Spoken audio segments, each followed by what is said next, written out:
পারস্য উপসাগরের উত্তেজনার পারদ এখন চরমে। মধ্যপ্রাচ্যের ভূরাজনীতিতে এক ভয়াবহ মন্যে আবারও বিশ্ববাসীকে স্তব্ধ করে দিয়েছে ইরানের ইসলামিক রেভলিউশনারি গার্ড কার্বস। এক নজিরবিহীন সামরিক অভিযানে বাহরাইনে অবস্থিত যুক্তরাষ্ট্রের সামরিক স্থাপনাগুলো লক্ষ্য করে চালানো হয়েছে বিধ্বংসী হামলা। আইআরজিসির দাবি, তাদের অপারেশন নাসের-2 এর 17তম ধাপে সফলভাবে ধ্বংস করা হয়েছে মার্কিন ড্রোনের একটি বিশাল ডিপো। চোখের পলকে আগুনের কুণ্ডলিতে পরিণত হয়েছে আমেরিকার এই গোপন সামরিক আস্তানা। এই হামলায় রেশ কাটতে না কাটতে সামনে এসেছে আরও চাঞ্চল্যকর তথ্য।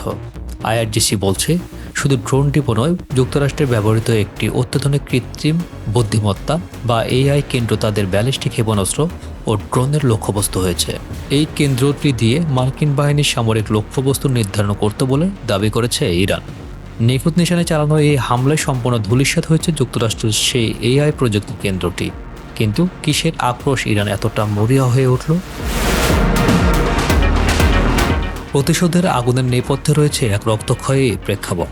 আইআরজিসির ভাষ্য মতে, ঘটনার আগের রাতে ইরানের সেতু ও বিভিন্ন গুরুত্বপূর্ণ অবকাঠামোয় আঘাত এনেছিল যুক্তরাষ্ট্র।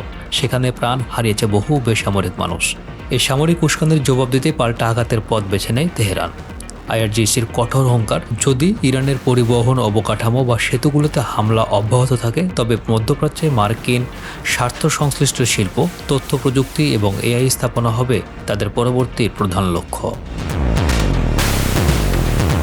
এখন প্রশ্ন উঠেছে, এই সংঘাত কি আঞ্চলিকভাবে যুদ্ধের রূপ নিতে যাচ্ছে?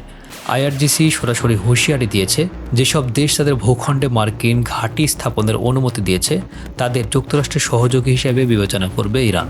যদিও আইআরজিসির এই দাবির সত্যতা স্বাধীনভাবে যাচাই করা যায়নি এবং যুক্তরাষ্ট্র বা বাহরাইনের পক্ষ থেকে এখনও কোনো আনুষ্ঠানিক প্রতিক্রিয়া মেলেনি, তবে মধ্যপ্রাচ্যের নিরাপত্তায় কি বড় ধরনের বিপর্যয় অপেক্ষা করছে?